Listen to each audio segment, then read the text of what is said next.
Começando. Então, gente, boa tarde a todos e a todas. Mais uma vez nos reunimos aqui no Grupo Lógica, Linguagem e Ciência da UFT.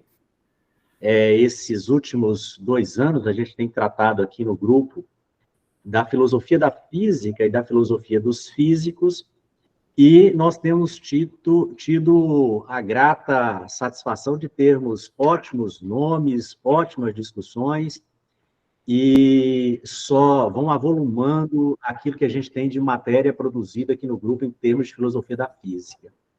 Hoje nós convidamos o professor Edson Cabral.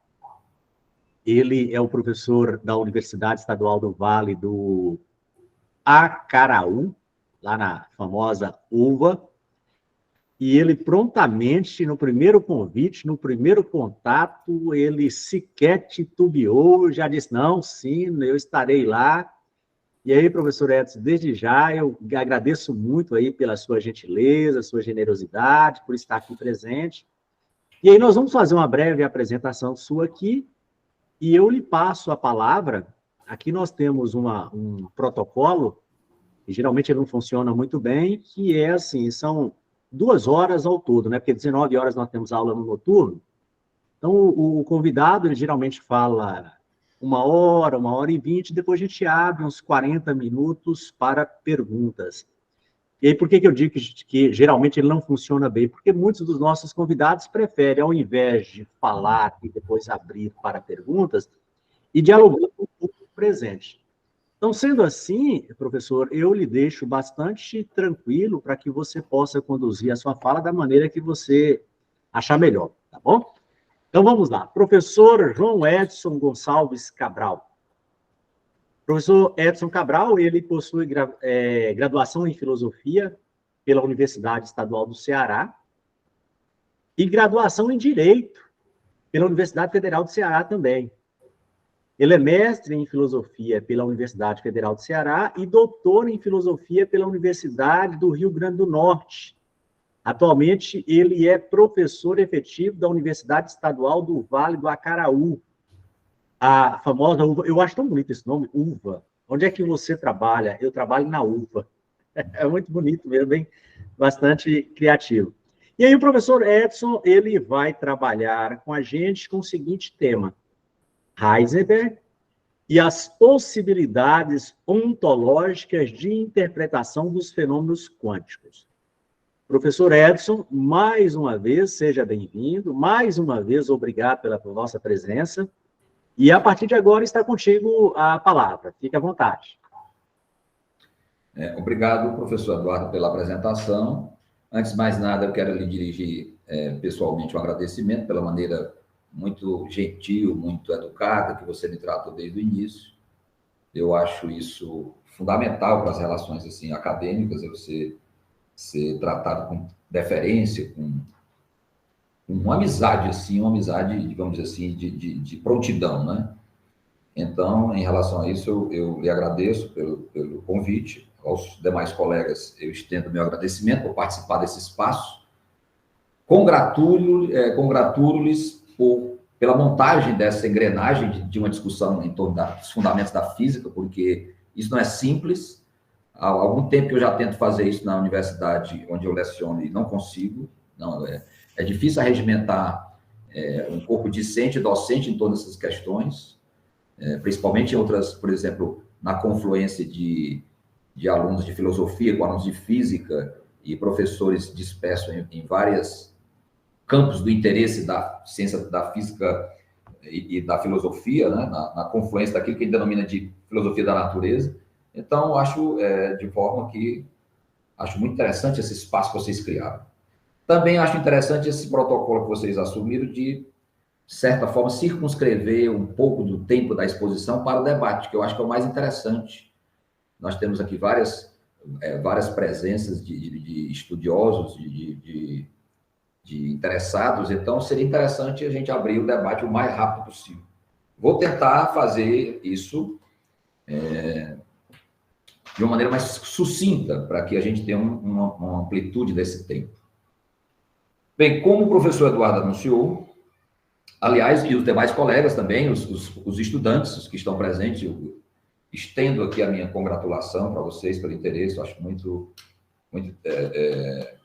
válida essa formatação em grupos de estudos com professores já veteranos e professores já no início de suas carreiras, em todos esses debates. Acho muito válido e muito instigante para essa maturação onde vocês se encontram.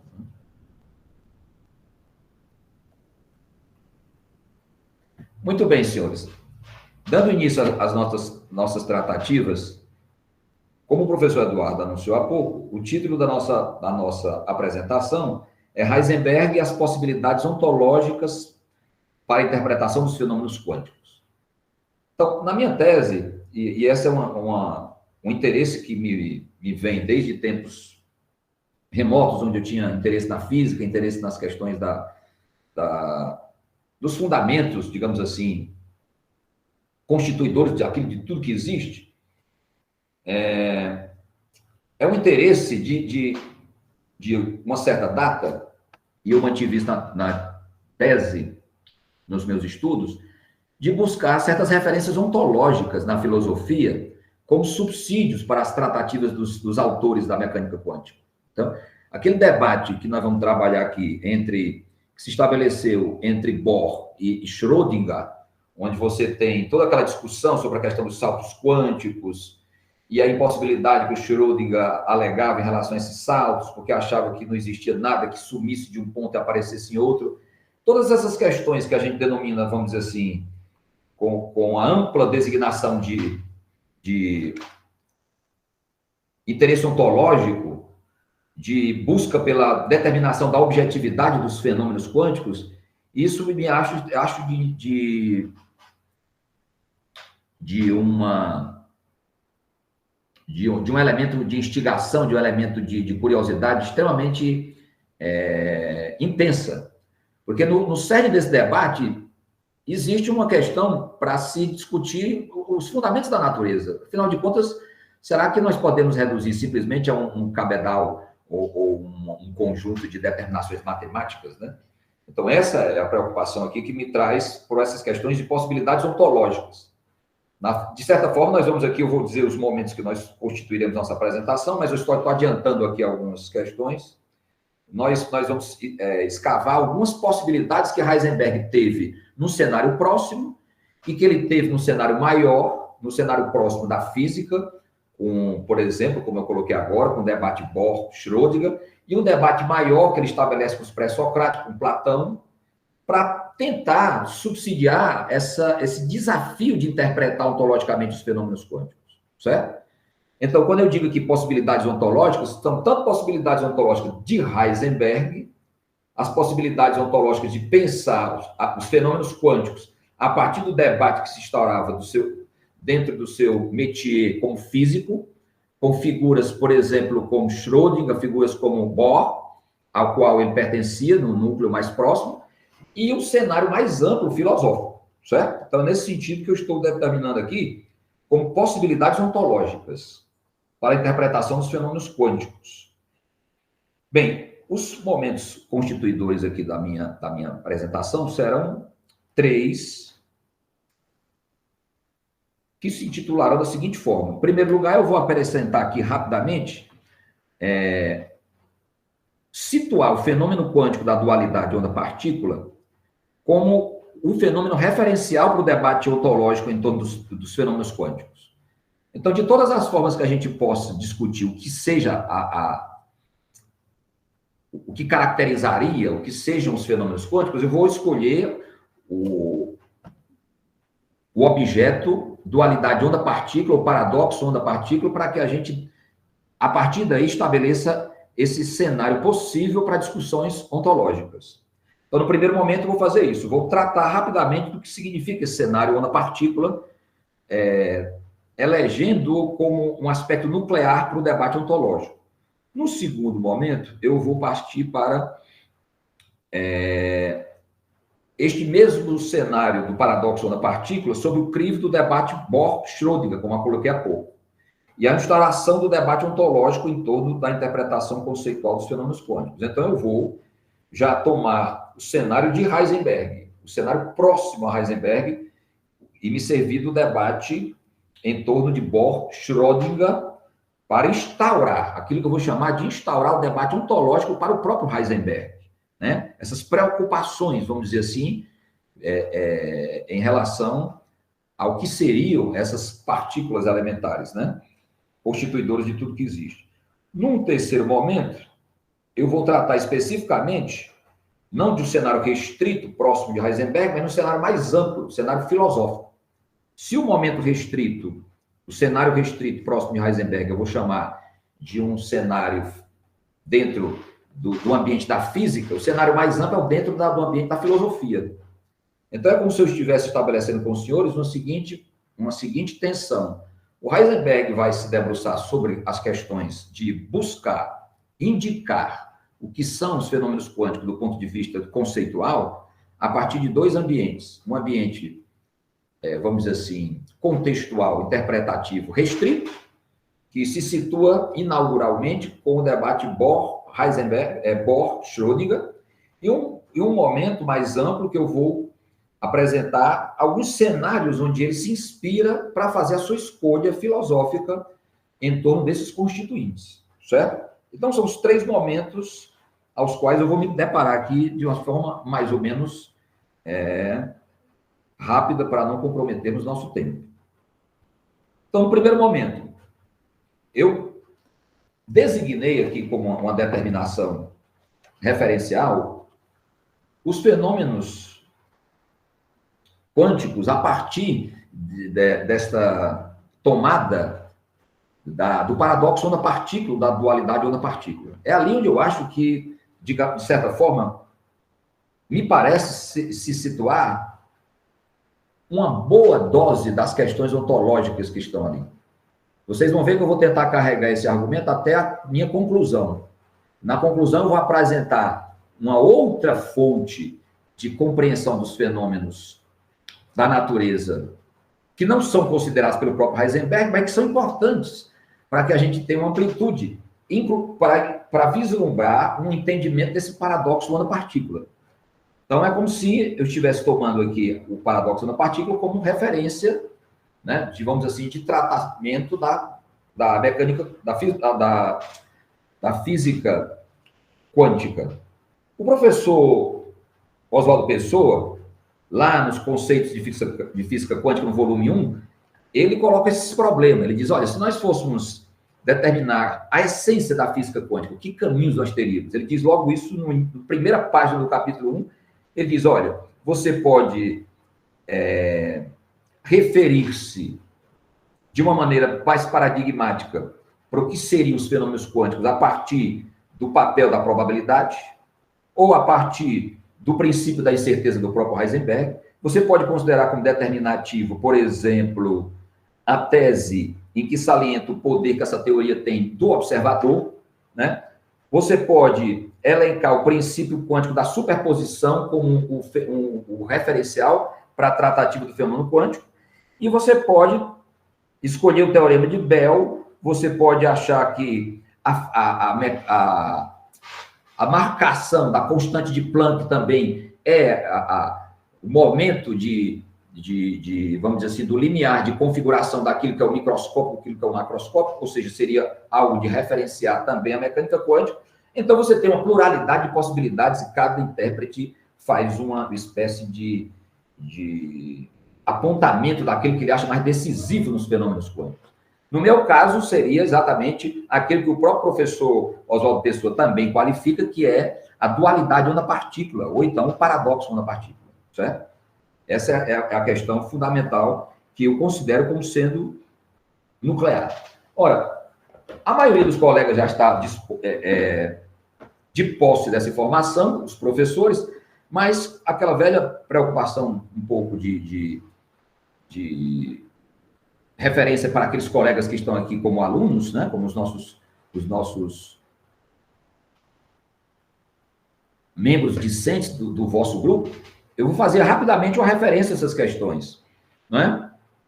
Dizendo que um preâmbulo em relação aos problemas que envolvem a dualidade onda-partícula em física quântica, é oportuno comentar que Para os contornos dos sistemas físicos descritos a partir da física clássica, tomando como referência principalmente a mecânica de Newton e a eletrodinâmica clássica de Maxwell, existem dois conceitos basilares que regem os fenômenos descritos pela física clássica. Quer seja o conceito de partícula e o conceito de onda, certo? Então, esses conceitos de onda e partícula, conceitos que já estão encaminhados desde há muito tempo na física, principalmente desde as formulações já, vamos dizer assim, da física newtoniana e, no caso das variáveis discretas, e no caso da eletrodinâmica de Maxwell, né? No eletromagnetismo de Maxwell, no caso das ondas. Então, esses conceitos basilares que regem os fenômenos descritos pela física clássica são esses conceitos de partícula e conceito de onda. O termo partícula designa corpos materiais em geral, podem assumir propriedades como massa e carga, que descreve no espaço uma trajetória contínua, etc. Já o conceito de onda é utilizado para descrever uma perturbação ondulatória que se propaga num campo, por exemplo, eletromagnético, né? Em ambos os casos que circunscreve essa descrição clássica, tanto na mecânica clássica como na teoria eletromagnética, a descrição completa de um sistema físico, ou seja, de uma situação experimental específica, consiste para a partícula em descrever uma trajetória espaço-temporal bem definida e, no caso da onda, uma descrição completa de uma variação com o tempo do campo eletromagnético. Dois conceitos, então, que estão residindo no coração da física clássica. Esses conceitos tomados de uma forma, vamos dizer assim, em formas dos seus contextos específicos, não representam uma espécie de contratempo para a física clássica. Eles simplesmente são conceitos que coabitam as suas searas de descrição. Não provocam grandes conturbações. O problema vai acontecer exatamente quando isso for para o âmbito dos fenômenos quânticos, né? E aí eu passo para o momento seguinte, que esse momento simplesmente para nuclear essa forma de referenciar os fenômenos quânticos a partir do debate onda-partícula, e eu passo para a questão do cenário contextual restrito de Heisenberg, certo? Como é que esse paradoxo da partícula emerge no debate Bohr-Schrödinger e instaura uma preocupação para a interpretação dos fenômenos quânticos em Heisenberg, certo? Essa é a questão. E os senhores todos conhecem esse cenário. Essa questão remete a 1913, na questão dos velhos saltos quânticos, né? Dos elétrons nas órbitas e na descrição do modelo proposto por Bohr, e daquela célebre discussão que o Bohr convida Heisenberg para passar um fim de semana na sua casa de campo, e aí exaustivamente provoca o Heisenberg dentro da questão de imputar à proposta de Heisenberg da função de onda um caráter de impossibilidade de descrição material. Então, por um lado, o Bohr defende uma ideia de que o modelo dos saltos quânticos é legítimo, porque ele tem respaldo nas questões da física experimental da época. Por outro lado, o Schrödinger considera que isso não é suficiente, que não é possível você conceber nada da natureza que apareça em determinado estado, suma e se reaproprie da sua existência como espécie de uma viragem fantasmagórica em outro momento. E esse debate ele é atentamente acompanhado por Heisenberg. Né? Nesse cenário próximo, eu teria algumas questões a colocar aqui. Em primeiro lugar, a posição de Bohr. A posição de Bohr, os senhores possivelmente recordam, que se situa na tentativa de obter a condição de quantização, né? A partir de uma hipótese. O Bohr imagina que você tem determinadas raias que correspondem a esses saltos quânticos, mas o Bohr simplesmente propõe isso de uma maneira que nós diríamos assim, sem nenhum tipo de respaldo, sem um tipo de apropriação filosófica, aquilo que nós denominaríamos uma hipótese ad hoc, uma questão de preenchimento de um dado experimental, de uma explicação de um modelo em que ele mesmo, em alguns momentos, não considera que isso corresponda à realidade, né? Mas, de qualquer maneira, era o modelo mais apropriado que ele designava para um tratamento do átomo naquele momento, né? Isso significa dizer, essas condições de quantização de Bohr, que o momento angular do movimento do elétron, do átomo de hidrogênio, tinha que ser de tal forma que tinha que corresponder ao múltiplo inteiro de uma determinada constante. Essa é a proposta de Bohr, né? E aí, a questão aqui esbarrava na forma como essa discussão em Bohr, por exemplo, obtém com Heisenberg, com Schrödinger. E nesse segundo momento, nós passamos pela figura de Broglie. E aí eu trato da seguinte forma: como chegar a essa hipótese de quantização de Bohr a partir de uma hipótese mais fundamental ainda, formulada por de Broglie, que era considerar a dualidade da partícula não como específica radiação eletromagnética, mas também extensiva aos corpúsculos, né? Essa forma de se apropriar de Broglie e buscar uma consideração ainda mais fundamental é a posição que eu apresento aos senhores do próprio Schrödinger, né? O Schrödinger é desafiado praticamente a buscar uma função de onda lá a partir dos trabalhos de Broglie. Se não me engano, um dos seus professores o indaga sobre isso, ele vai atentar isso, busca uma solução, traz essa solução, e aí ele tem na sua equação essa tentativa de buscar uma hipótese ainda mais fundamental em detrimento daquela proposta por Bohr, certo? Então você tem, de certa forma, nesse cenário próximo, físico de Heisenberg, um modelo onde você não tem uma possibilidade de compreensão ontológica, que é o modelo de Bohr, apenas um modelo pictórico, visual, que o próprio Bohr reconhece que é um modelo, vamos dizer, um modelo provisório, um modelo que não tem tanta consistência. Ele mesmo, em alguns debates que ele estabelece com Heisenberg, e o Heisenberg trata isso na parte do todo, ele mesmo não tem aquela convicção profunda de achar que a natureza corresponde a isso, mas dentro das suas tratativas é uma forma de descrever as raias espectrais e as questões que já estavam se desenvolvendo na física experimental. Então, não abria mão de que seria, vamos dizer assim, o suporte físico disponível para a explicação daqueles fenômenos de caráter observacional.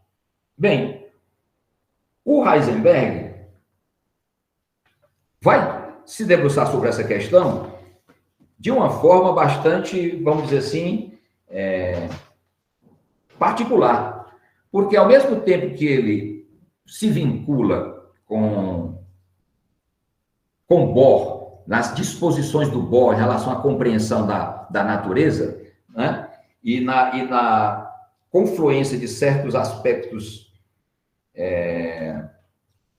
vamos dizer assim, de convicção em relação àquela física e em relação ao aparato, não vamos dizer filosófico ainda muito acabado, porque o Bohr não dispunha, mas no sentido de dizer que o Heisenberg ele se inspira nessa discussão e ele acaba por tentar dar um encaminhamento, vamos dizer assim, próprio, específico, dentro daquela sua formação e dos seus interesses na filosofia. E é esse o momento que nós vamos agora discutir.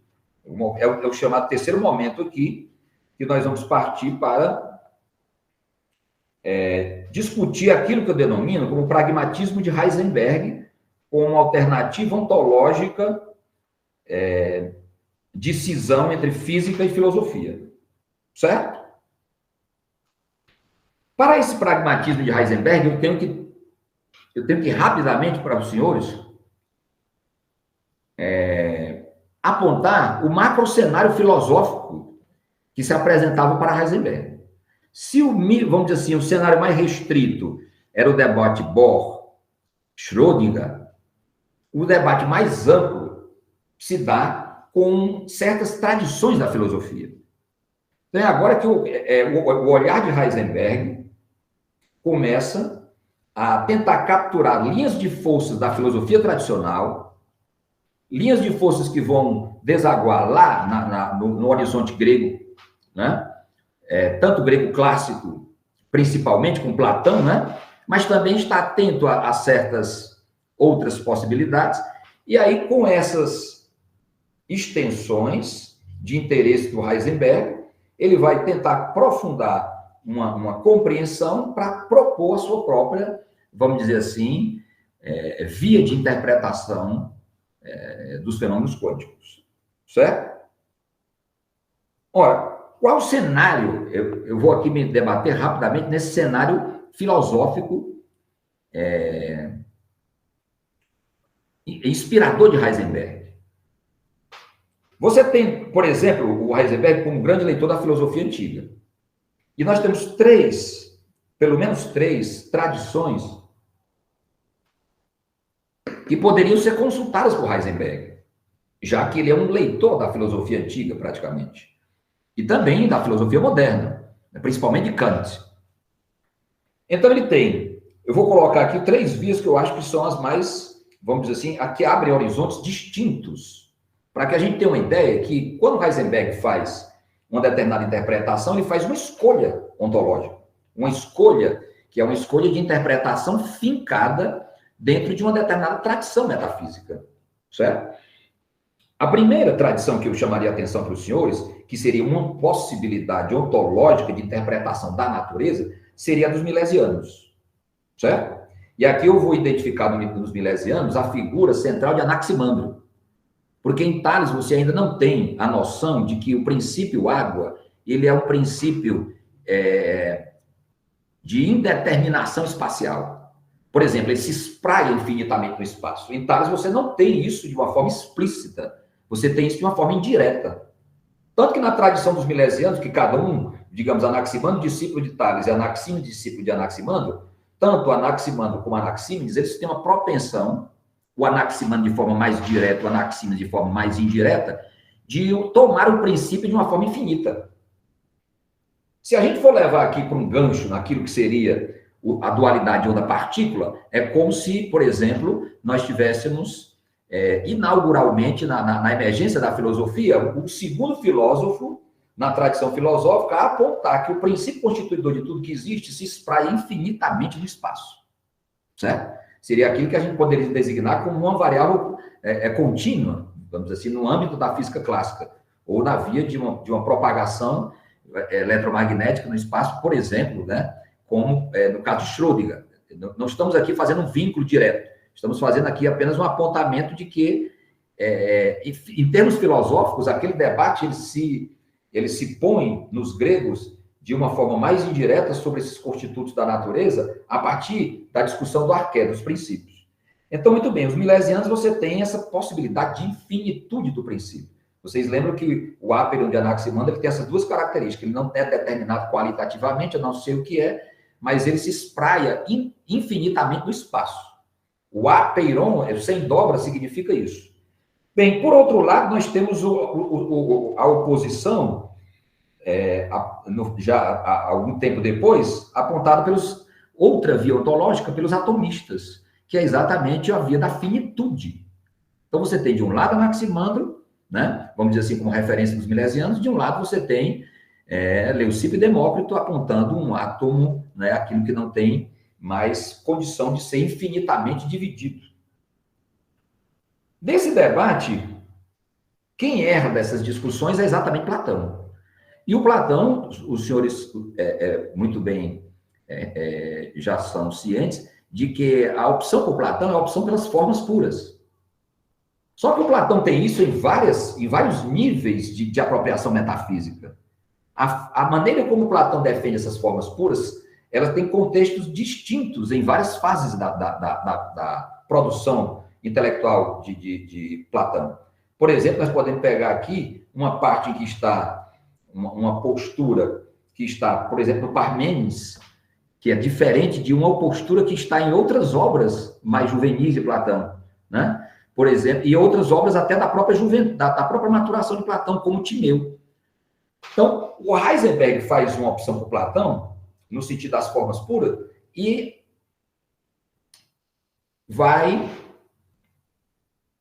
pender para o reconhecimento do estatuto ontológico dos constituintes das partículas, que no seu tempo eram cerca de 27 partículas conhecidas, como se fossem, em última análise, entes matemáticos. Formas puras, a exemplo de Platão. Distinto de Platão, que ele reconhecia esses entes como figuras geométricas, né, espaciais, como icosaedros, octaedros, etc., que eram formas geométricas que correspondiam a números. O Heisenberg vai apontar para essas formas matemáticas como entes matemáticos de fato.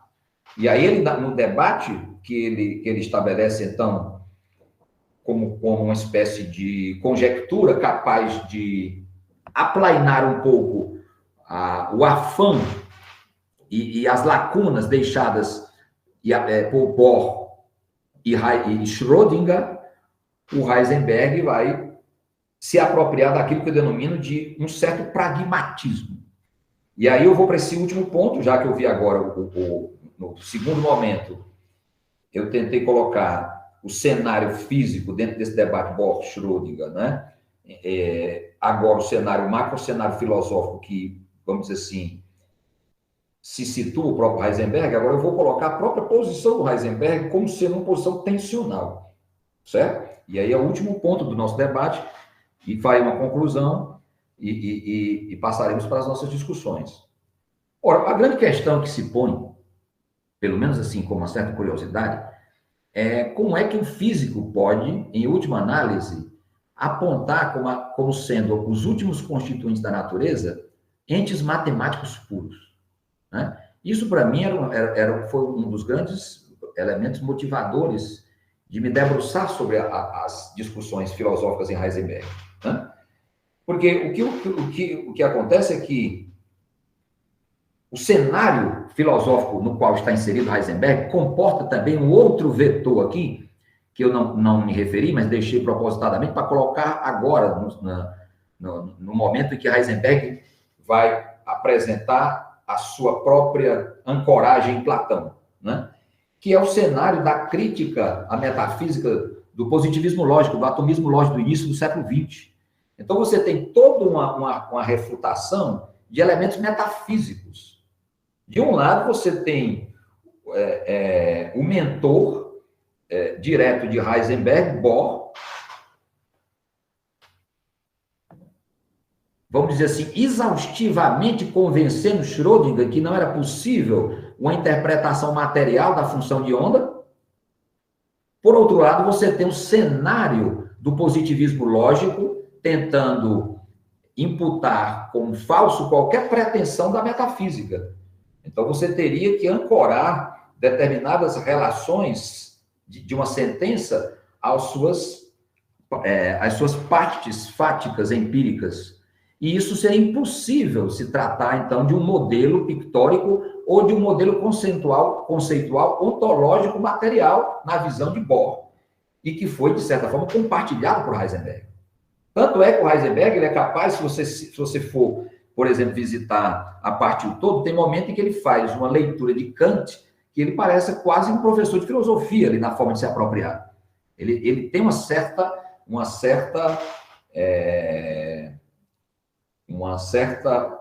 aproximação, uma certa compreensão daquilo que seria, vamos dizer assim, as diretrizes maiores do próprio Kant. Ou seja, eu vou refutar aqui a questão do númeno, eu só posso me apropriar daquilo que a estrutura a priórica da razão me permite, a partir da intuição, etc., né, da estética transcendental, todo aquele aparato cognitivo a priori que o Kant se refere. Portanto, o Heisenberg tem, de um lado, esse horizonte também da crítica metafísica e as críticas sucessivas que o Bohr dirige a Schrödinger e todo tipo de interpretação material, interpretação, vamos dizer assim, ontológico-material.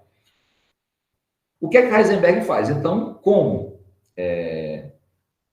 saída para a sua posição filosófica, ele age, vamos dizer assim, segundo um certo pragmatismo que eu denominei, que é o pragmatismo do que é possível se fazer em relação a uma interpretação dos fenômenos quânticos.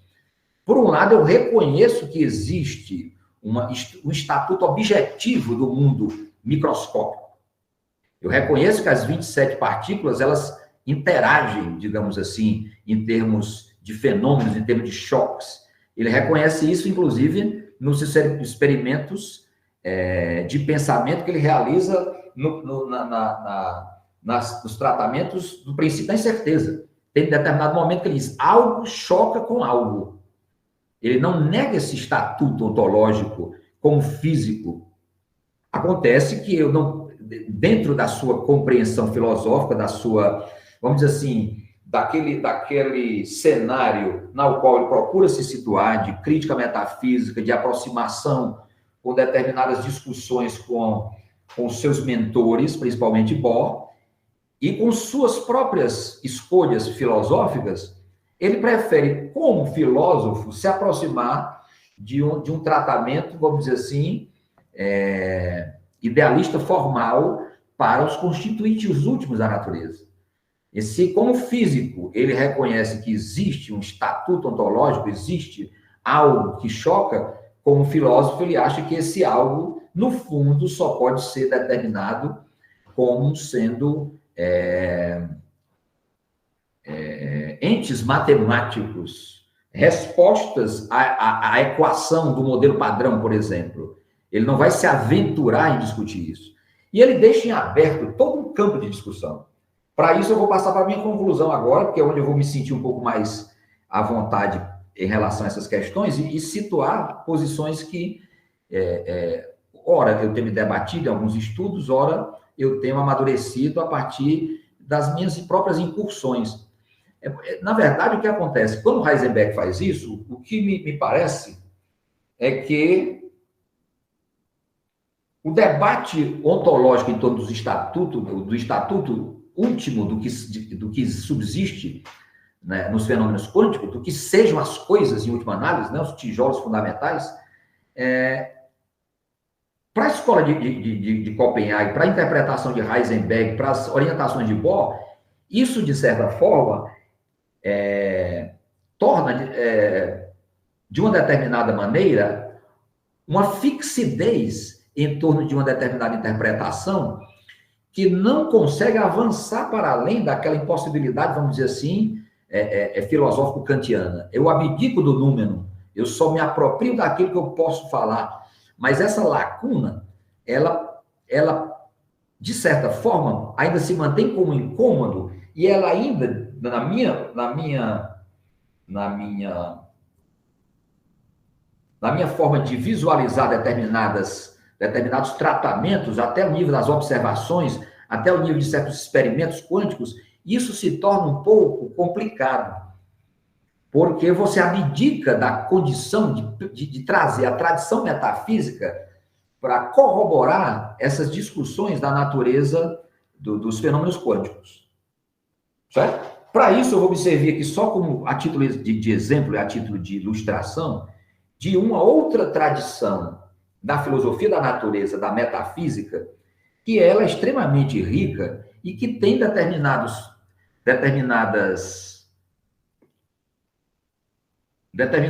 pontos intrínsecos internos que são bastante desafiadores e são conceitualmente relevantes até para que a gente possa pensar o enfrentamento e contribuição para o enriquecimento desse debate em torno ainda dos constituintes, de avançar para além das questões do paradoxo da partícula, que é a forma de compreensão da natureza a partir do sistema hegeliano na lógica de Hegel. O Hegel traz uma tradição, que é uma tradição pouco conhecida, tanto pelos físicos como pelo debate em geral, que é colocar este paradoxo do finito infinito já como premissa do próprio ser. Na lógica de Hegel, as 6 primeiras figuras tratam praticamente da relação entre o finito e o infinito. Quando ele abre na lógica, e lembremos que a lógica de Hegel é uma ontologia. Na verdade, ele está tentando discutir tudo aquilo que existe na natureza, não é? Só como forma de apropriação lógico-conceitual, como um momento ainda medial, conceitual, daquelas organizações, daqueles complexos que estão na natureza. Então, o Hegel traz esse paradoxo do infinito e do finito para dentro do ser, e já coloca nessa relação do ser com nada. Depois, nas figuras de mediação subsequentes, ele vai trazendo as instâncias da qualidade, daquilo que existe, como as coisas são, sempre como um paradoxo entre o finito e o infinito. Aquilo que é como sendo um contínuo que se delimita, mas um contínuo que se delimita dentro de um infinito. E o Hegel traz isso lá na figura do quantum, quando ele vai passar da lógica na lógica do ser para as suas últimas figuras, que é para falar da quantidade, ele fala da quantidade abstrata e do quanto determinado, para tratar do quanto determinado, que são as relações numéricas de multiplicação, de divisão, os números inteiros, etc., o Hegel traz todo esse cabedal, como se ele estivesse, por exemplo, a indicar, de uma forma simplificada, que todas aquelas relações entre finito e infinito estão postas também quando nós numeramos as coisas. Porque o 1, o 2, a soma, é a soma de Qs. E esses Qs são relações de finito e infinito. Então, o que eu chamo a atenção é porque determinadas situações dos fenômenos quânticos, determinados experimentos, eles ficam, vamos dizer assim, dentro dessa referência ao paradoxo onda-partícula, dentro do mesmo âmbito de matrizes ontológicas. Eu não espraio para outras ontologias, e aí vamos dizer assim, nessa restrição que eu me sirvo, eu estou sempre a reproduzir a tendência de certas interpretações, certo? Eu vou falar isso aqui de uma forma muito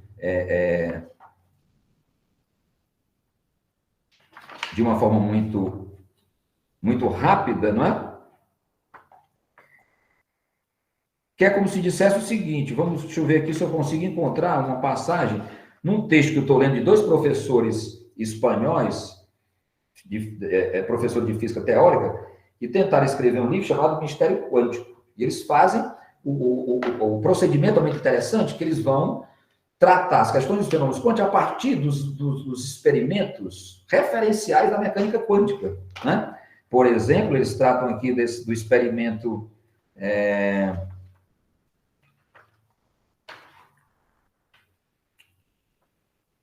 de novos experimentos, né? Da passagem de um laser sobre um cristal de conversão paramétrica, o dispositivo de Frason, o interferômetro de Mark-Zenda, e essas novas formas desses interferômetros de Mark-Zenda aqui, no contexto já de 70 para cá, dos anos 90, e aí você sempre tem situações onde as interpretações convergem para o seguinte ponto: existe um colapso da função de onda e, nesse momento, eu não posso mais fazer nenhum tipo de aferição, vamos dizer assim, eu perdi os elementos ontológicos e tenho que considerar como se os constituintes, os fótons, por exemplo, eles se comportassem como ondas.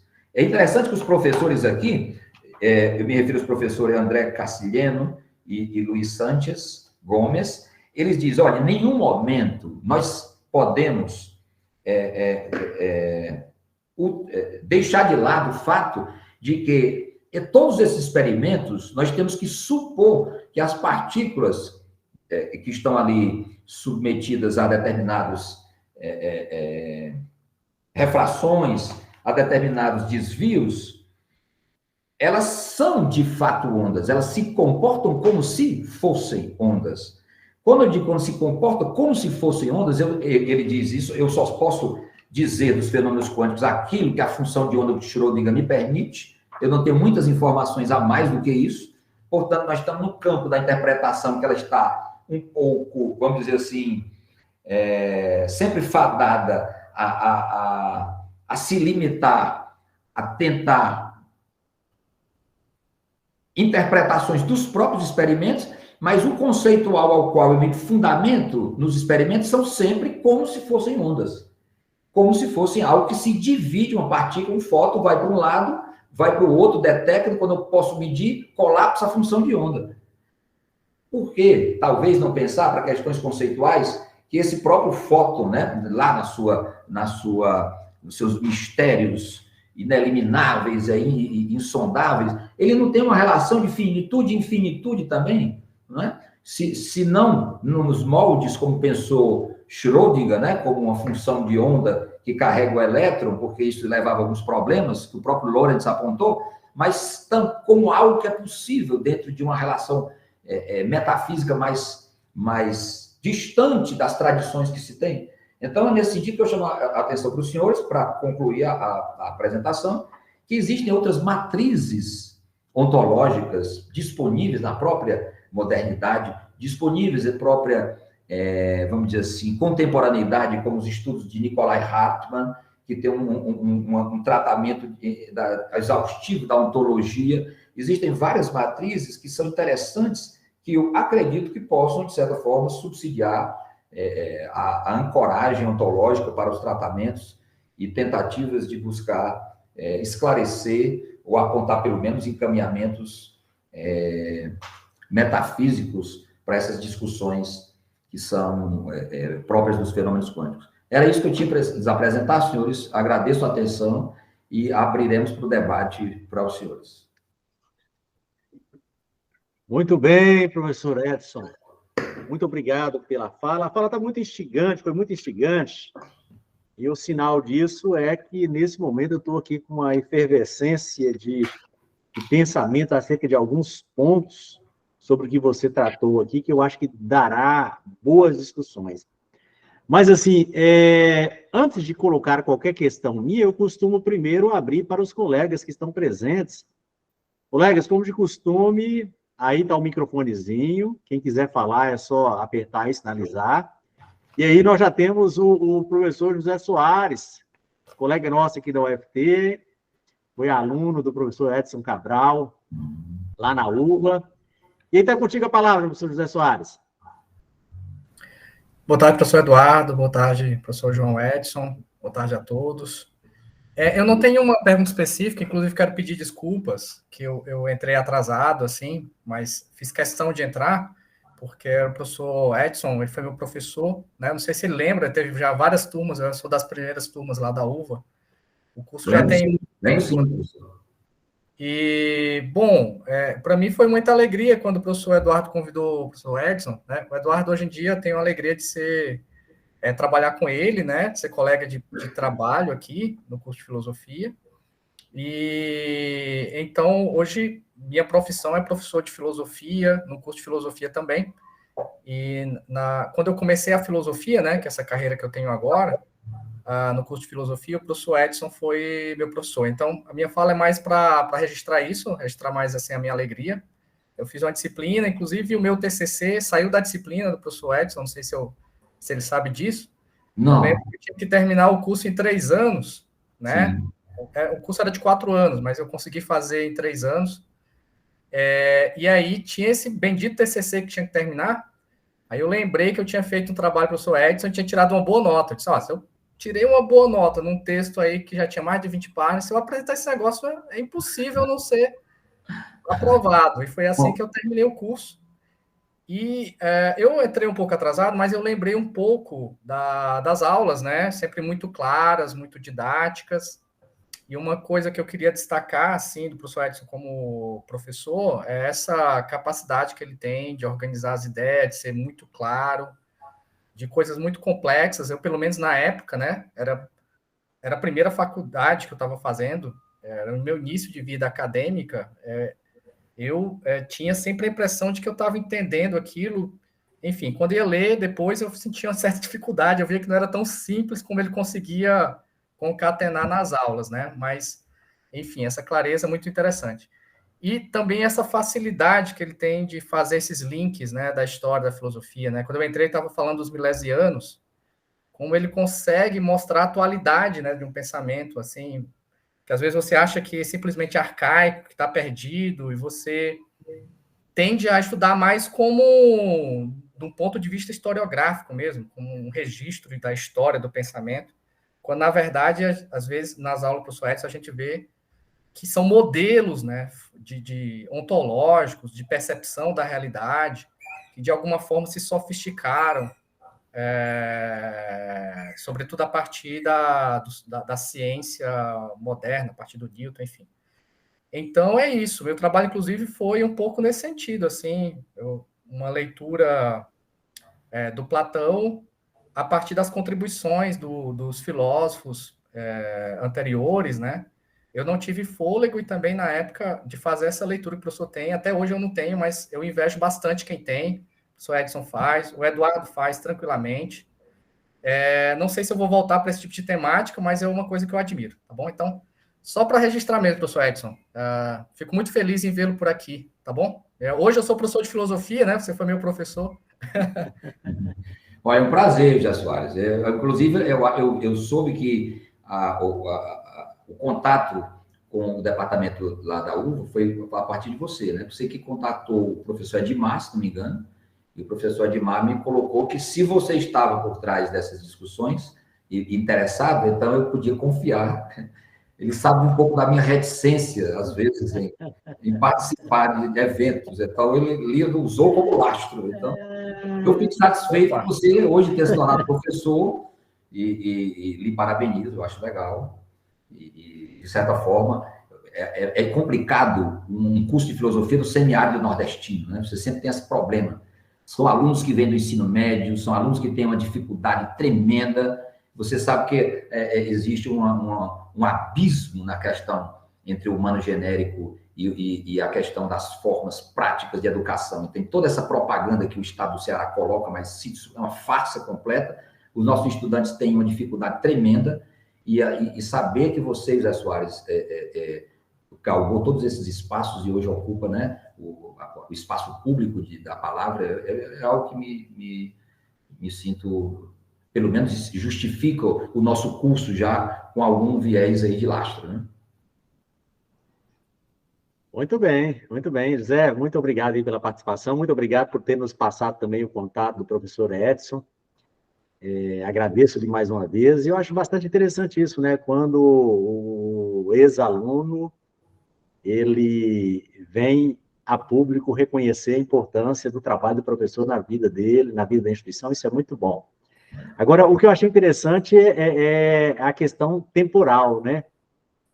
Quando o José fala assim, dá para a gente pensar, nossa, já tem uns 15 anos, 20 anos, mas você olha a curso do José, você vê que é um menininho aí, novinho, não deve ter mais dos 8 anos, 9 anos, que ele foi seu aluno. A gente começa a se sentir professor decano. Lembra dessa expressão? Eu tinha exatamente isso, uma certa deferência pelos... Eu chamava meus professores, os mais ilustres, são os professores decanos. Quando a gente começa a chegar nessa faixa, o negócio está complicando. Exatamente, é um menino novinho, né? Uns 25 anos, mais novo que eu, mais ou menos. Ele já foi coordenador do curso aqui de filosofia, fez um excelente trabalho. Hoje está na gestão aí, fazendo um excelente trabalho na área de extensão, coordenando revista acadêmica, qualizada, e assim, é um dos grandes nomes que nós temos aqui de futuro para a instituição, é o José Soares, no trabalho dele. Eu não acredito que mais cedo ou mais tarde a gente acaba o vendo aí como reitor da universidade. Está galgando a passos largos. Não sei se é essa a vontade dele, não. Mas, olha, Felipe levantou a mão. Felipe, está contigo aí. Boa tarde. Obrigado, professor, pela ótima apresentação.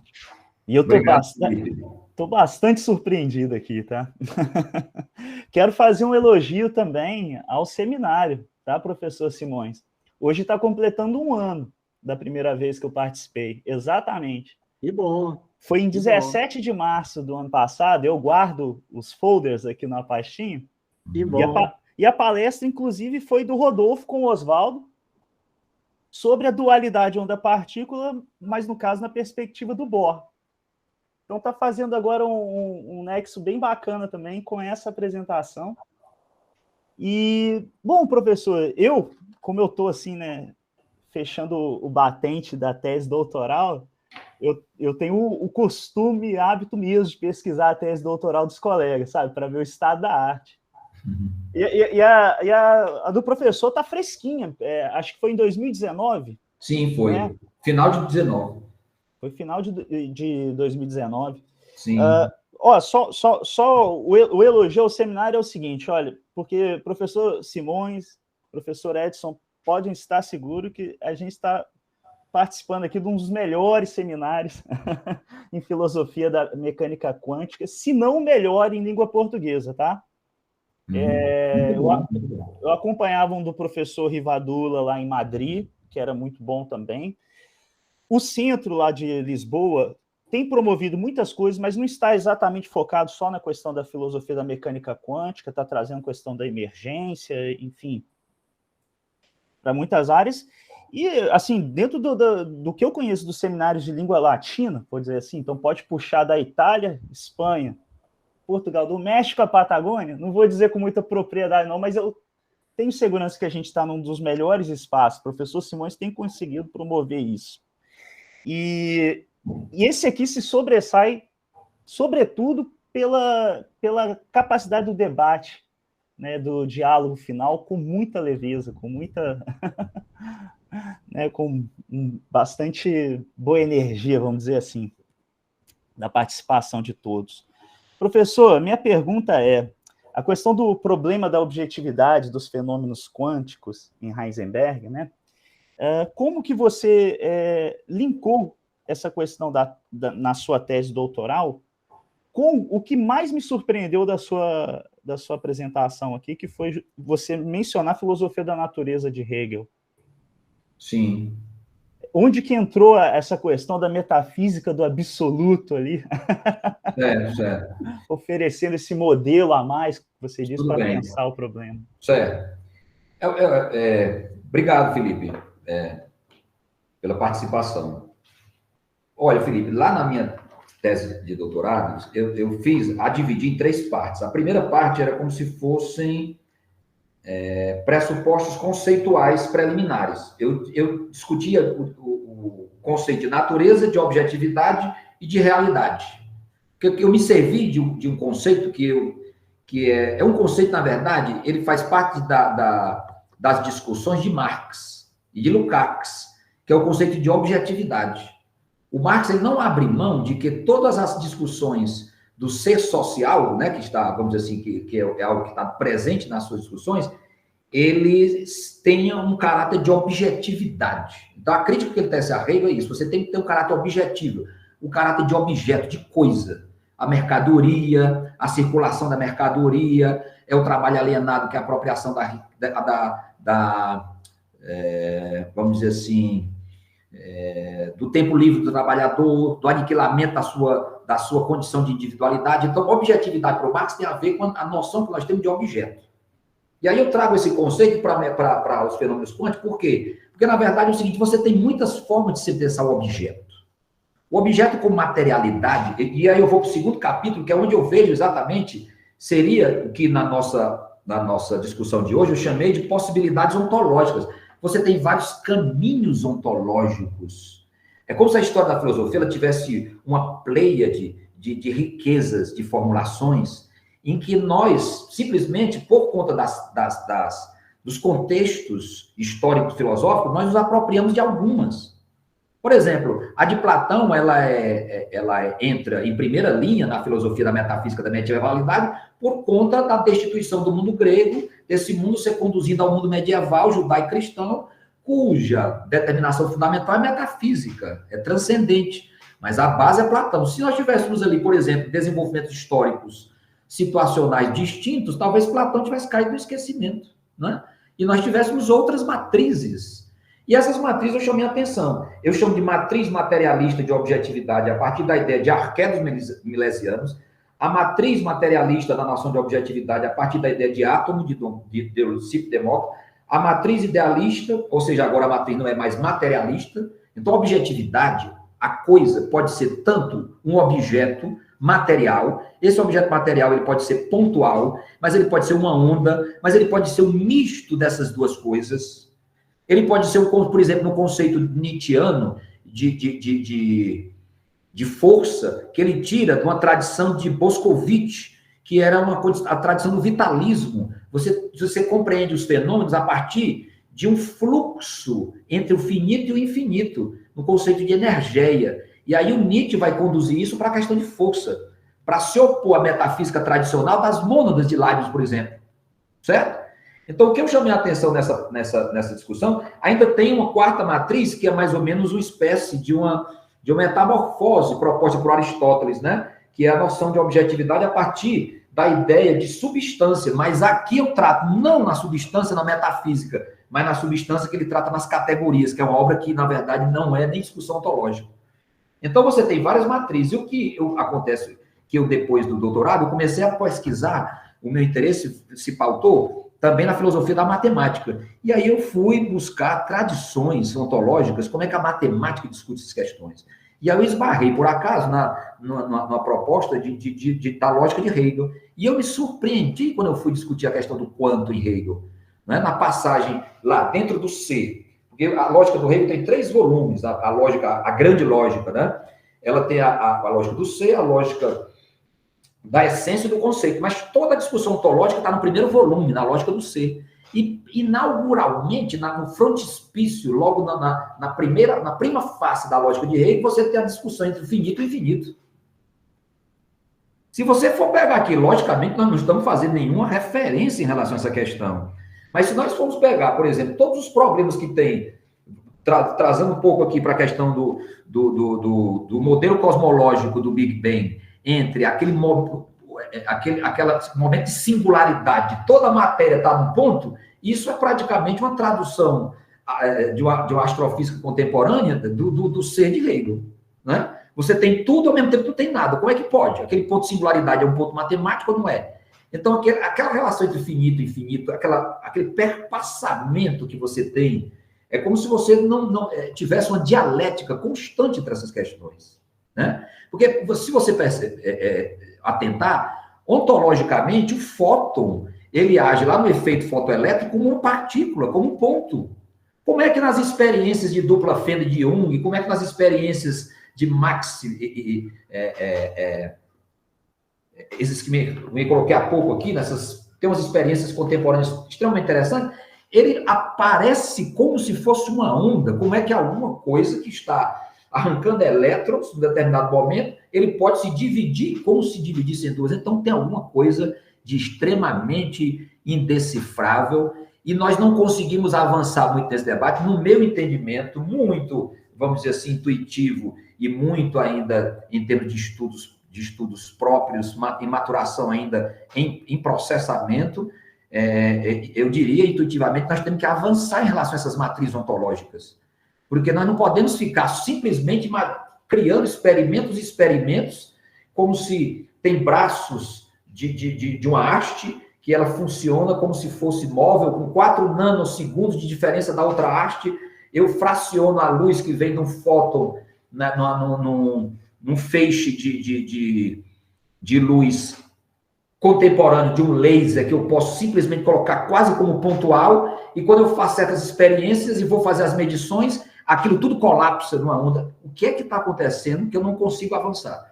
Não adianta ficar com muitas experiências a nível, vamos dizer assim, dos mesmos tratamentos, quando você conceitualmente não consegue avançar. Tinha uma questão interessante, só para finalizar a sua pergunta, que o Lukács fazia uma crítica a certos experimentos que você fazia com determinados primatas. Você pegava um primata e estudava a linguagem que os primatas têm em ambientes condicionados, em ambientes viciados. Ele disse, olha, o primata jamais vai ter esse comportamento quando ele estiver na selva, nas condições naturais. Ele não vai desenvolver linguagens em termos de dicção, de fonemas, ele não vai desenvolver linguagem em termos de sinais. Aquilo aí são potências que ele tem naturais que são desenvolvidas em condições extremas, segurança e distinção no ambiente natural. Até, no fundo, eu fico imaginando se nós não estamos fazendo com foto a mesma coisa, com emaranhamentos, com determinados experimentos, se nós não estamos com o cabedal conceitual, de certa forma, deformado, e avançando com o cabedal tecnológico.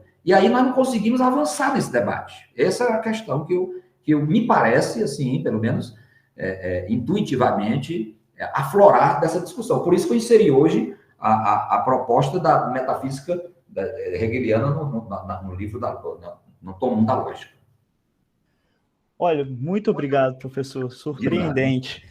Só estendendo um pouquinho, assim, quando a gente pensa o Luiz de Broglie, por exemplo, né? O de Broglie, ele tinha uma interpretação realista, né, da dualidade onda-partícula. Ele realmente via tese e antítese como uma síntese, né? E o modelo dele, né, da partícula complexa, que ele chamava, realmente é uma estrutura que detinha detinha na estrutura, né, o aspecto corpuscular, mas o ondulatório em volta. Sim. E essa propagação dessa onda, né, relacionada à partícula, se dava num meio que ele interpretava realisticamente também, que ele mesmo propôs, que ele chamava de meio subquântico, né? Sim. E essa sugestão do que o professor fala, é preciso propor novas matrizes ontológicas para pensar os fenômenos quânticos, isso é realmente indiscutível. E olha, quem sabe fazer uma leitura um dia do de Broglie à luz da matriz ontológica de Hegel seja interessante. Eu ainda não vi trabalho desse feito. Obrigado, professor. De nada, Felipe. Muito bem, Felipe, muito obrigado.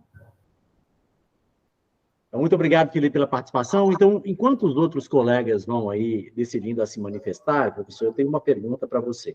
Pois não, professor. Os heisenbergianos do grupo não estão presentes aqui hoje, seria interessante que eles estivessem para fomentar o debate. Sim. Mas, para mim, tem ficado, a cada encontro sobre o Heisenberg aqui, tem ficado cada vez mais claro para mim que a gente não tem somente um Heisenberg. Sim. Nós temos, durante a trajetória profissional do Heisenberg, diversas mudanças de pensamento. O jovem Heisenberg, ele, para mim, está claro que ele é completamente influenciado pelo Bohr, no sentido de que ele tem uma visão antirrealista dos fenômenos quânticos. Estamos tratando aqui de ontologia, principalmente de ontologia dos objetos. Elétron, fóton, então ele tem um caráter antirrealista. Eu não posso falar da realidade de um objeto quântico a não ser por meio da medição. Então, quem é que define o que é, se é onda ou se é partícula, é como o sujeito organizou o aparato de medição. Então, se assim o é, não existe uma realidade independente do sujeito ou da mente humana. Ela é dependente de quem projeta o aparato de medição. Isso está lá no jovem Heisenberg. A gente vê o Heisenberg da maturidade uma certa autonomia com relação ao Bohr. Então, assim, o cordão umbilical é cortado e ele apresenta visões completamente diferentes do Bohr. E aí, nesse aspecto, parece surgir um Heisenberg que já não é mais antirrealista, e sim um realista. Agora, eu não sei se seria um realista de objetos. Não, o elétron de fato existe, o fóton de fato existe. Mas um realismo matemático à la Platão. Então, você vê que para mim, está claro que o próprio princípio da incerteza, de que é incerto quando eu capto o objeto em momento, eu não consigo captar em posição no mesmo experimento, ou então, quando eu capto em posição, eu não consigo captar em quantidade de objeto e de movimento em um mesmo experimento. A gente vê que até o próprio princípio da incerteza parece-me ser consequência da matemática, da mecânica matricial do Heisenberg. Lá no fato das matrizes não serem comutativas, né?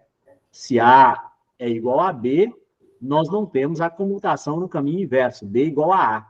Então, se não são comutativas, matematicamente o que está por trás do cálculo é incerto. Então, o princípio da incerteza parece fluir de uma questão de não comutatividade das matrizes. Mas, ainda assim, há ali para o Heisenberg um caráter que é real. A matemática existe. Ela descreve um fenômeno. A câmara de nuvem comprova o que a matemática está dizendo, ou a câmara de Wills comprova o que a matemática está dizendo. Então, do ponto de vista matemático, não podemos tratar da irrealidade do objeto quântico, porque a matemática aponta para tal. E o experimento vai e comprova isso. Então, a pergunta que eu teria para você é a seguinte. Aqui em Heisenberg e as possibilidades ontológicas de interpretação dos fenômenos quânticos. Como você leu Heisenberg?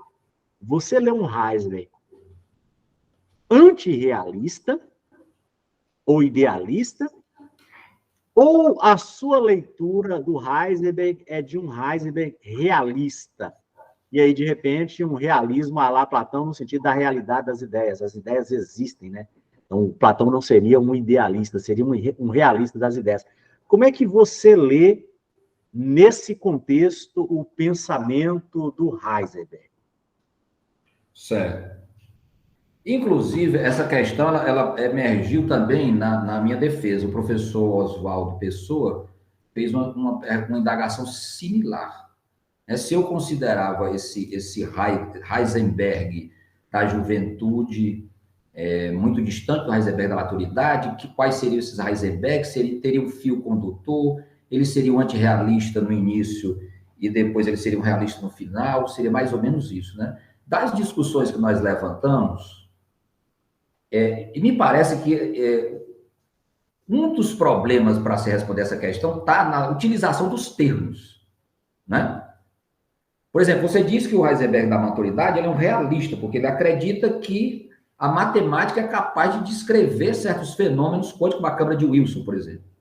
Mas esse mesmo Heisenberg que é realista, que acredita que a matemática é capaz de dar conta, solução para certos problemas, ele aponta filosoficamente os entes matemáticos como existentes, como Platão lá do Timeu fez. Mas o Platão do Timeu, e isso é fazer só uma parte aqui, ele não é o Platão do Parmênides, ele não é o Platão lá da República. O Heisenberg pegou de Platão, um Platão, vamos dizer, que considera os entes matemáticos como existentes dentro de uma discussão no Timeu, que é praticamente uma espécie de objetivação de certos espíritos da natureza. Ele acredita que existam certos... a Terra funciona como organismo, como se fossem ouvidos e entranhas, etc. Então, é uma elaboração pouco rigorosa do próprio Platão, vamos dizer assim. E essa leitura da juventude, ela migra para as profundezas da alma do Heisenberg. O Heisenberg realista, que acredita que eu posso descrever os fenômenos quânticos a partir da matemática, isso é uma prova irrefutável que a matemática é um instrumental, é o mesmo Heisenberg que acha que esses entes matemáticos, né, vamos dizer assim, eles estão, vamos dizer assim, na imanência desses fenômenos. Eles são, de fato, números matemáticos, né? Então, ele cai numa espécie daquele platonismo do Timeu, que é um platonismo tanto quanto empobrecido. O próprio Platão, e eu procuro mostrar isso na tese, com a leitura do Paul Ricoeur, com a leitura mais elaborada da obra de Platão, etc., ele já consegue alcançar, com os entes matemáticos, outra dimensão, outras questões que não são propriamente o fato de acreditar que os números existem. Então, na minha interpretação, professor Eduardo, foi o seguinte: por que Heisenberg diz que os números existem? Os números existem como estruturas ontológicas porque ele não quer cair na discussão do realismo. No fundo, da minha interpretação, o Heisenberg sempre foi o antirrealista. E a resposta dele foi um ardil, vamos dizer assim, não a palavra ardil é muito pesada, né? Eu provavelmente não me servi assim corretamente, mas é o que eu chamo de uma estratégia de resposta. Por isso que eu cunhei a expressão com o pragmatismo de Heisenberg. Eu faria a leitura do que o senhor colocou há pouco no seguinte sentido: como físico, reconheço perfeitamente as estruturas ontológicas. Sei que essas partículas, de fato, elas podem ter estatuto de objetividade. É uma onda? É uma partícula? É um misto? Como colocou o professor Felipe, lá dentro das estruturas do de Broglie, etc. Não sei, mas tem uma objetividade. O Heisenberg reconhece. Ele diz lá, quando vai tratar do princípio da incerteza, no artigo, que algo colide com algo. Mas esse é o físico Heisenberg. O físico Heisenberg é um realista. Mas o filósofo Heisenberg, ele continua, vamos dizer assim, com com aquela velha compreensão idealista platônica que ele traz da sua juventude e sai do debate da objetividade dos fenômenos por um viés puramente filosófico, realista, como o senhor diz, mas eu diria que é o idealismo que, no fundo, corrompe o caráter ontológico das estruturas, entende? É como se fosse um realismo antirrealista ao mesmo tempo. Eu sei que existe, são números. E o que são números? Como é que eu posso sustentar? Isso foi uma das grandes questões que eu me debrucei na minha tese. Como físico, que a estrutura última da natureza são números. O Platão pensar isso no Timeu é razoável, porque ele está dentro de uma estrutura meio que mistificada da natureza, a Terra como ser vivo, etc. Entende? E aí eu trago as estruturas geométricas ali do icosaedro, do tetraedro, etc., como funções de gerar realidade. Mas para um físico, isso é uma saída pela tangente. É como se assim, no fundo eu sou um kantiano. Eu quase dei o Heisenberg por um kantiano. Eu sei que existe um mundo em si, mas eu não vou entrar nessa discussão. O que eu vou me apropriar é o mundo da medição, do mundo do para si. Agora, como eu não quero dizer que não existe número, é inalcançável, porque eu tenho um viés filosófico, eu aprecio o debate com a filosofia, eu vou trazer Platão para dizer que, no fundo, essas estruturas são números. Mas quando eu faço isso, eu estou escamoteando, na minha interpretação, uma visão antirrealista que persiste da juventude até a maturidade. Então, nesse aspecto, você há de convir que talvez uma leitura, sei lá, eu não digo correta, mas pelo menos uma possível leitura que tem um certo grau de razão de ser, seja aquela leitura que, olhando para a ontologia dos objetos quânticos, né, enquanto ser existe ou não existe isso, tal, parece-me que o caminho seria adotar um caminho aristotélico, né? Então, ao invés de você pensar como ato, como algo que de fato existe, seria interessante apontar para aquilo como se fosse potência.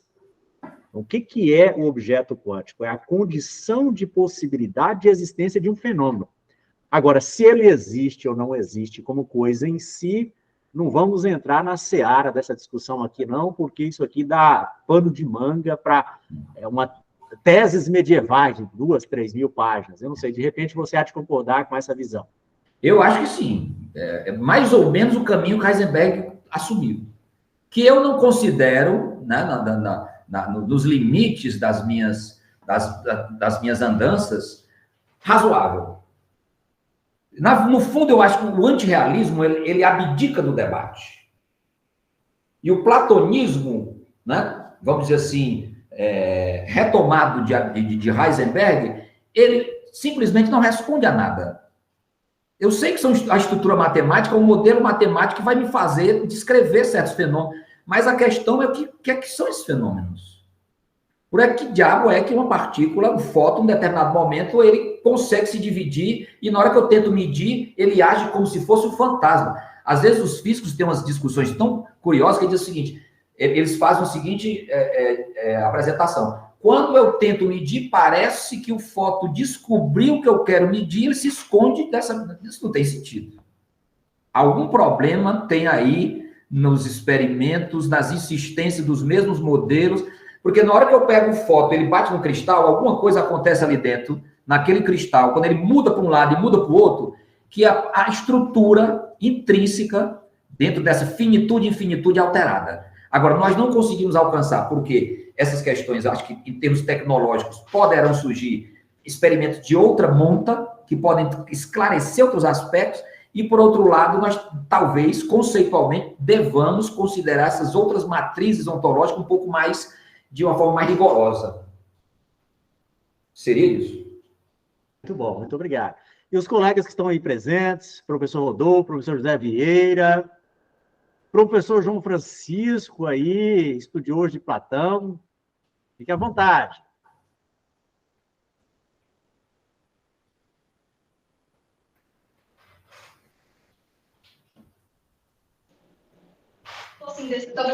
Vocês me escutam? Sim, sim. Um momento. Pode falar, professor. Parabéns, João. Acho que você faz links bastante interessantes entre a filosofia de Hegel, filosofia antiga, e o pensamento de Heisenberg. Obrigado, professor. Eu estou preocupado aqui com uma questão que você levantou aí, que é o problema de você está tendo a oportunidade de fazer uma exposição da sua tese aqui, mas como é no dia a dia com seus alunos, para você que é professor de filosofia, você disse que tem um problema de origem, né, do ensino médio, para eles entrarem nesse tema, estando na graduação e vindo de um ensino básico bastante complicado, quais são as estratégias que você utiliza para abordar os temas relativos à ontologia aplicada à mecânica quântica, se é que você tem essa preocupação nesse tema? Sim. Professor José Vieira, especificamente esse tema eu não discuto na graduação, porque eu acho, assim, dessa forma, com o nível de detalhes que nós estamos discutindo aqui, pelo menos assim, né, trazendo certas questões, como o professor Eduardo Simões e o Felipe, o professor Felipe colocou essas questões, não nesse nível de tratamento. O que eu faço é buscar uma aproximação do aluno com os legados que nós temos da tradição. Porque a filosofia, geralmente, ela se dá muito de uma questão, vamos dizer assim, muito historiográfica, muito conteudal, muito pouco problematizada. Primeiro de tudo, que a filosofia da natureza praticamente não existe. Os próprios professores que muitas vezes se debruçam sobre a filosofia da natureza, eles têm essa, vamos dizer assim, essa tendência a que tratar algo como se fosse, de certa forma, estanque, de uma forma que não está discutindo com ninguém mais, quando ali são as matrizes para o pensamento metafísico da modernidade, quando você tem conceitos de discussões ali que vão pairar durante todo o desenvolvimento da própria metafísica, da própria ontologia, né? Por exemplo, essa questão da infinitude e da finitude que está presente. Então, em determinados contextos, eu procuro alertar o interlocutor para que essas tradições, elas têm, de certa forma, por mais especulativas que elas possam parecer, contributos extremamente instigantes. Um exemplo que eu vou lhe dar é a questão do Parmênides. O Parmênides é, muitas vezes, pouco compreendido, porque ele é como se fosse uma espécie de um pai da metafísica, quando o Parmênides é o primeiro ontólogo, vamos dizer assim, de fato. É aquele sujeito que, no seu tempo, tentou responder a questão: quais são as características do universo? E ele traduz isso a partir de uma característica, que é a característica que o universo existe. Transforma essa sentença de que o universo existe dentro dos termos gregos de que o ser dá uma conotação lógico-ontológica a isso, e ele faz a seguinte discussão: se o ser ele pode não ter sido, não, porque eu só tenho uma assertiva de que ele é.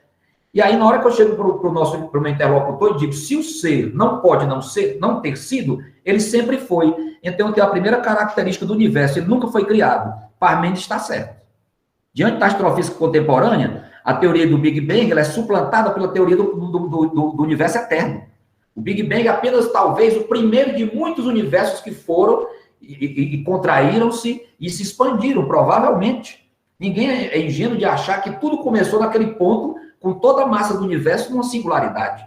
Então, provavelmente, o universo é infinito, ele é incriado. Do mesmo modo, ele pode não ser no futuro. Então, se o ser não pode deixar de ser, ele sempre será, ele é indestrutível, ele é infinito. Então, Parmênides, de 7 características que ele atribui ao ser, ele acerta 5 características.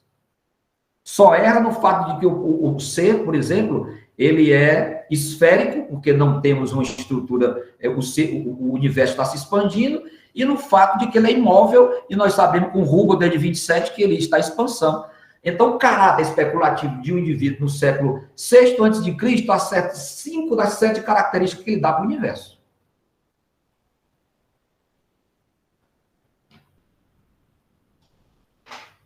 Muito bem. Professor José Vieira, o seu microfone está fechado. Eu vejo que você está falando.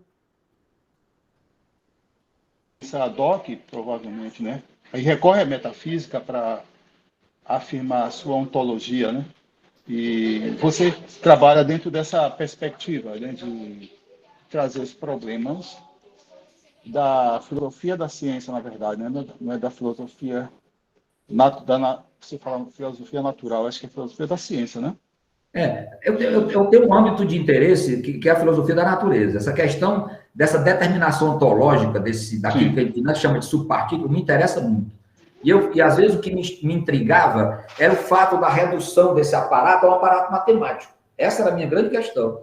Né? Aí eu fui investigar por quê. Praticamente, Platão, né? Um autor do século V, que já tinha uma tradição materialista, ontológica, etc., ele abdica de tudo isso e simplesmente vai para as formas. Aí eu fui tentar enquadrar essa questão e tentar responder por que o Heisenberg se apropria especificamente dessa tradição. Desculpa, você sobra para mim uma responsabilidade de todo mundo. Obrigado, professor José Vieira. Professor José Vieira, muito obrigado aí pela participação.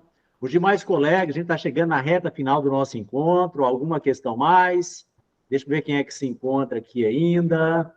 Tá o José Carlos, Adriano, o professor Marcos, o professor Rodolfo, Tito Vieira. Alguma questão? Eu gostaria de agradecer a oportunidade de ouvi-los. Foi enriquecedor, como sempre é. Parabenizar aí o professor Eduardo por ter convidado o professor João Edson e parabenizar o professor João Edson também pela brilhante exposição. Obrigado. Obrigado, José Carlos. Obrigado, senhores, porque esse espaço aqui é único. Infelizmente, desde o dia em que eu finalizei minha tese, os meus estudos são praticamente circunscritos à solidão da academia, né? Porque não tem partilha com interlocutores essa questão. Então, eu agradeço a paciência dos senhores pela escuta. Olha, então, agradecer você encontrou um grupo. E daqui para frente, os nossos novos encontros, eu vou mandar sempre o convite para você fazer parte das discussões aqui. Mas, professor Rodolfo. Agradecer, né? E eu gostei muito além da palestra, das considerações iniciais do professor, quando disse que no ambiente acadêmico é, sim, fundamental o convívio saudável e a amizade. Muito bem colocado, professor. Obrigado. Viu? Eu concordo inteiramente. Eu levo isso tão a sério que, assim, os convites que eu me inclino a acatar são muito, muito raros. Porque eu acho que a academia perdeu isso. Para lhe ser muito sincero. E isso não é motivo de orgulho, isso é motivo de lamentação. Né? Essa questão da deferência, e aí eu vejo nos senhores um desejo, de fato, de discutir as questões. Isso é que é interessante. Elas representam interesses legítimos. Né? O professor Eduardo, a gente vê no semblante dele que ele gosta dessas discussões, ele traz... E a academia ficou muito engessada com as questões dos mecanismos burocráticos de ascensão funcional, de irrefreada propensão a artigos que muitas vezes são paráfrases, elas não correspondem mais a interesses. Você discutiu um determinado autor, pula para outro e não tem um fio condutor de temáticas. Então, eu acho isso interessante, reconhecer nesse grupo dos senhores um vínculo com a academia que eu imaginava que seria muito raro de encontrar. E aqui no grupo Lógica, Linguagem e Ciência, já esse é o segundo ano que nós estamos mantendo essas discussões de filosofia da física e filosofia dos físicos. Primeiro fizemos um ciclo de Bohr, sobre Bohr, um ano discutindo o pensamento de Bohr, e agora estamos entrando no segundo semestre para discutirmos o pensamento do Heisenberg. E aí, já adiantando para vocês que passaram por aqui, eu gostaria de que a cada 2 anos, 2 ciclos, a gente pudesse fechar o ciclo com um livro, com as falas dos senhores como os capítulos do livro. E aí eu estou pensando, depois nós vamos discutir isso melhor, de chamar de A Filosofia da Física, volume 1, Bohr e Heisenberg. Volume 2, Schrödinger e fulano de tal, e assim sucessivamente. Mas isso é um projeto um pouquinho para frente. E aí eu vou entrar em contato contigo lá na frente, professor. Com certeza. Edson Cabral. Gente, então, parece que não havendo mais perguntas, a gente encerra aqui o nosso encontro. E aí, reitero aqui os meus agradecimentos ao professor Edson Cabral. De fato, ele foi bastante generoso, bastante rápido em nos responder, proativo, veio aqui, nos deu a sua grande contribuição, abriu para o debate, para a discussão, e como eu disse, assim, é bom se a gente tivesse os Heisenbergerianos aqui, porque eles estão aí, geralmente, toda semana eles estão por aí, foram pessoas que defenderam teses, dissertações em Heisenberg no Brasil, e eles dão uma contribuição muito grande para o gás do grupo. Mas, infelizmente, eles justificaram a ausência aqui, tá? Cada um em um evento, mas não vai faltar oportunidade para a gente discutir com eles. Então, professor Edson, mais uma vez, muito obrigado mesmo. E aí eu deixo contigo aí o momento para o fechamento, as últimas palavras aí contigo. Só queria agradecê-los, senhores. Foi um prazer conhecer a todos. Vocês me receberam com muita gentileza, com muita generosidade e colocar que eu fiquei muito satisfeito dessa participação. Estou aberto para qualquer convite e vou pensar nessa possibilidade de participar do grupo dos senhores, se for o caso. Então, obrigado a todos. Uma boa noite. E parabéns aí pelo grupo, que ele continue com vários volumes aí, como o professor Eduardo está dizendo. Ótimo, ótimo. Gente, então, olha, a todos vocês que estiveram aí até agora, muito obrigado, boa noite. Prazer. Bom final de semana, amanhã já é sexta, né? Sim. E aí, quando tivermos a confirmação do próximo convidado, estamos fazendo contato com um professor do Rio de Janeiro, que defendeu também uma tese em Heisenberg, que foi orientada pelo professor Antônio Augusto dos Passos Videiras, vulgo nosso professor, amigo. Depois me passe o nome dessa tese, se você tiver. Ah, tá, passe sim. Passe sim. Ele foi orientando do Guto. Aí estou verificando se eu consigo confirmar com ele. Se confirmarmos, daqui a 2 semanas a gente está aqui novamente conversando. Então, gente, grande abraço para todos, viu? Boa noite para todos. Professor Edson, mais uma vez, grande abraço. Muito obrigado. Até mais. Tchau. Até mais, senhores.